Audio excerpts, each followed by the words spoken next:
उसके हिंदुत्व को मानने के अलावा और कोई चारा बचा भी नहीं जी। तो हो भी सकता है देश में आपको यह भी खबर आए कि प्रमोद कृष्ण जी ने भारतीय जनता पार्टी ज्वाइन कर ली है।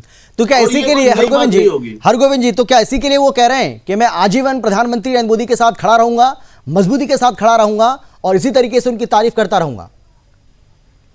हरगोविंद जी। प्रमोद कृष्ण जी की सीधी सीधी अवसरवादिता है। और मैं अपनी बात शुरू करने के पहले कहूंगा कि आचार्य जी ने कहा कि मैं आजीवन प्रधानमंत्री जी की तारीफ करता रहूंगा। बनस्पत कहते हैं मैं भगवान राम की तारीफ करता रहूंगा। और जब राम जन्मभूमि आंदोलन के लिए कार सेवकों पर गोलियां चल रही थी और कार सेवकों पर अत्याचार हो रहे थे और राम के अस्तित्व पर उनकी पार्टी द्वारा प्रश्न चिन्ह लगाए जा रहे थे, तब तो सत्ता की मलाई खाने के लिए तब तो उन्हें भगवान राम याद नहीं आए। तब पार्टी छोड़कर आते, तब पार्टी से बाहर आते, तब पता लगता वो राम के भक्त हैं। और एक आचार्य में, एक संत में महत्वाकांक्षा किस बात की? वो तो इन बातों से ऊपर उठ चुका होता है, तभी तो वो संत होता है। ये तो हम जैसे सामान्य जो गृहस्थ लोग हैं, जिनको अपने यश अपयश और महत्वाकांक्षाएं, ये सारे तो हमारे अंदर पाप पुण्य होते हैं, संत में नहीं होते।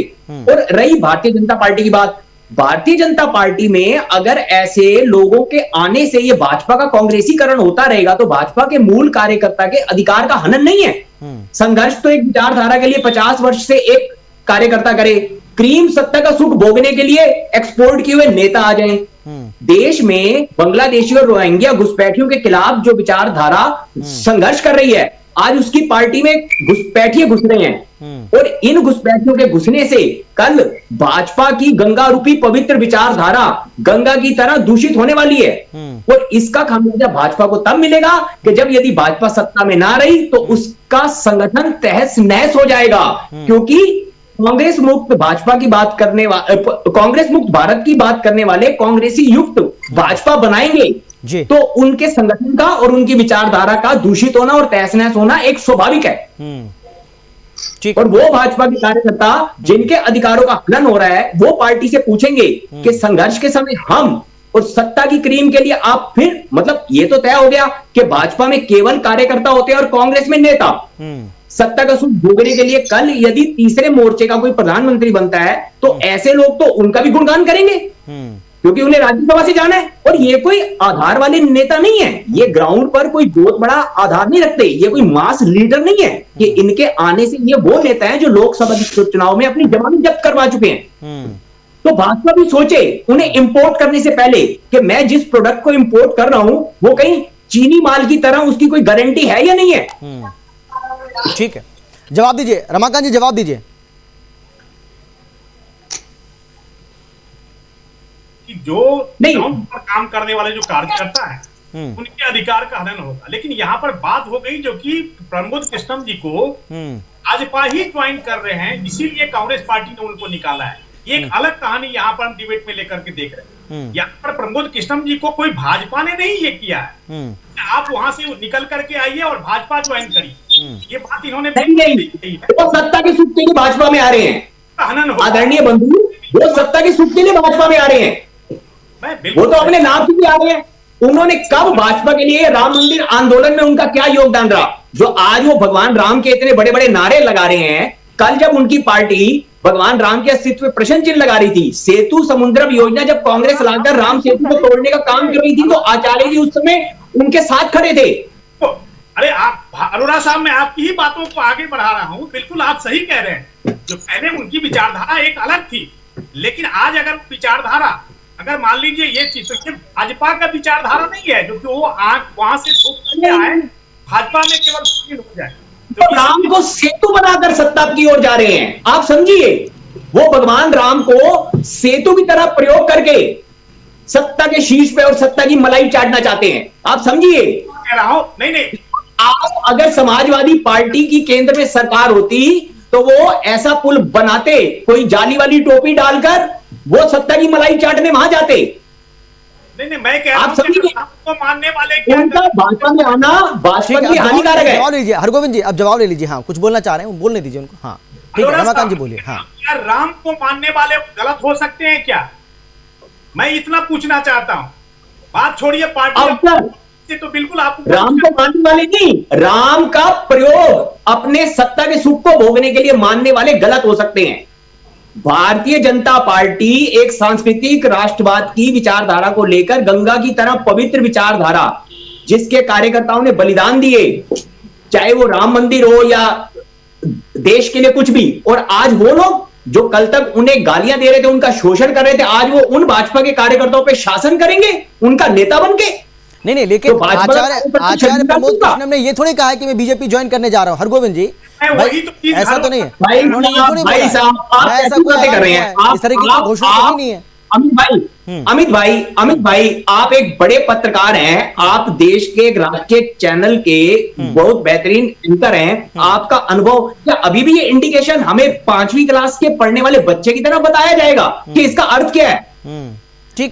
ठीक है, मुझे लगता है अनिल जी कुछ कहना चाह रहे थे और बहुत मुस्कुरा भी रहे हैं। हरगोविंद जी आपकी बात पर बहुत मुस्कुरा रहे हैं। मैं एक छोटा सा काउंटर ले लेता हूं अनिल जी का, उसके बाद में आगे बढ़ता हूं। अनिल जी बोलिए। अमित जी, हाँ, मैंने तो एक इशारा किया था, हरगोविंद खुराना जी ने उसमें पूरा एक चैप्टर ही लिख दिया। हाँ। लेकिन वो भाजपा में आएंगे नहीं आएंगे वो बात की बात है, अभी उस पर चर्चा करना बेमानी है। अभी तो चर्चा इतनी सी है कि कांग्रेस में रहते हुए उनको क्या दिक्कत थी और कांग्रेस ने उनको क्यों निकाला।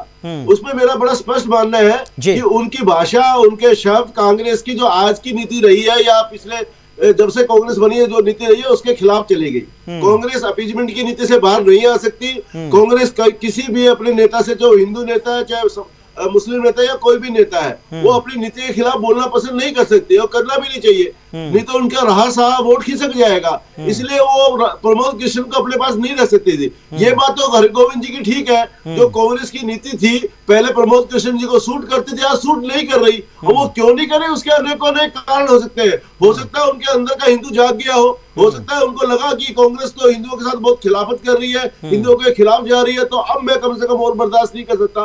कारणों पे जाना आज बेकार है। लेकिन ये तय है कि अब आचार्य प्रमोद कृष्ण के स्वर सवर शब्द सब 6 महीने पीछे बदले हैं, उनकी सोच बदली है और उसके कारण वो कांग्रेस में टिके नहीं रह सकते थे। इसलिए कांग्रेस की मजबूरी थी, कांग्रेस को अपने साथ नहीं रख सकती थी।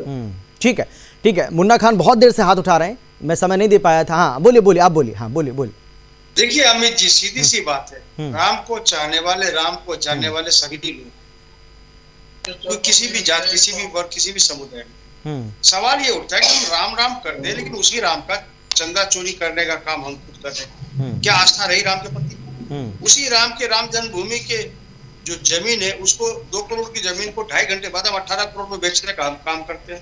ये कांग्रेस पार्टी नहीं लोग कोई आरोप लगा रही, ये निर्मोही अखाड़ा ने आरोप लगाया, आप उसे नजरअंदाज नहीं कर सकते। ये 4 संतों ने लगाया है आरोप सरकार पे कि किस तरीके से सरकार आज तानाशाही पे उतरी है, किस तरीके से 4 संतों को आज सरकार जो नजरअंदाज कर रही है। मैं ये कह रहा हूँ ये किसी राजनीति से नहीं चल रहा मंदिर, ये राजनीति से नहीं। लेकिन सबसे ज्यादा संत तो किसी अगर पार्टी में है भाई, सबसे ज्यादा संत, आप कह रहे हैं कि संतों को अनदेखा किया जा रहा है, लेकिन साधु संत अगर सबसे ज्यादा किसी पार्टी में हैं और बड़े बड़े पदों पर हैं, ये भी आपको पता है, कोई एमपी है, कोई एमएलए है, अच्छे आपको साधु संत यहाँ पर दिखाई पड़ेंगे, तो वो तो बीजेपी है जहां तक मेरा अनुमान है, और आप भी इस बात से डिनाई नहीं कर सकते हैं।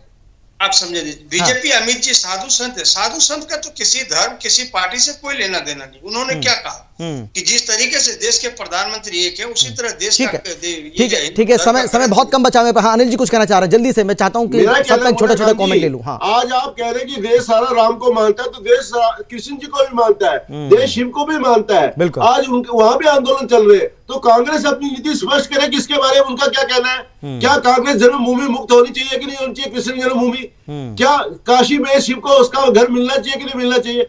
देखिए, होने के बाद तो हर आदमी कहेगा हर आदमी कृष्ण भक्त है, शिव भक्त है, लेकिन आंदोलन करते वक्त जैसे जी ने कहा, आंदोलन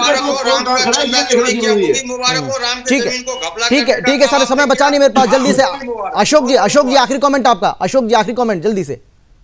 देखिए, ऐसा है कि सब जो बार बार कहते हैं कि कार सेवकों पे गोलियां चली, संविधान की शपथ लेकर ही कोई सरकार बनाता है अमित जी, और संविधान की रक्षा के लिए वो बाउंड होता है। नहीं, लेकिन लोग जिस तरह से कार सेवकों पर गोली चलाने का खामियाजा तो आपने भुगता, ये तो आपको भी पता है। का क्या आदेश था? वो फैसला बहुत गलत फैसला था कि वहाँ पे कोई न जाए। सुप्रीम कोर्ट का चलिए ठीक है, लेकिन मुद्दा आज ये नहीं है ना, बार बार चीजें करके ये अशोक जी मुद्दा आज अलग है, ठीक है। रमाकांत जी जल्दी से, रमाकांत जी आखिरी कमेंट आपका प्लीज, हाँ जल्दी से।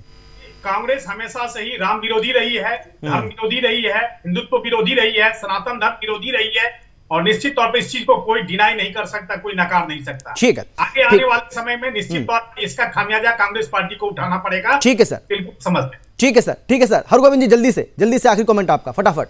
जहां पर कृपा राम जी की हुई वहां पर कृपा करे सब कोई, बिल्कुल। चलिए, बहुत धन्यवाद आप सभी का मेरे साथ जुड़ने के, चर्चा में शामिल होने के लिए। फिलहाल इतना ही, लेकिन देश और दुनिया की बाकी खबरों के लिए आप देखते रहिए सुदर्शन न्यूज। नमस्कार।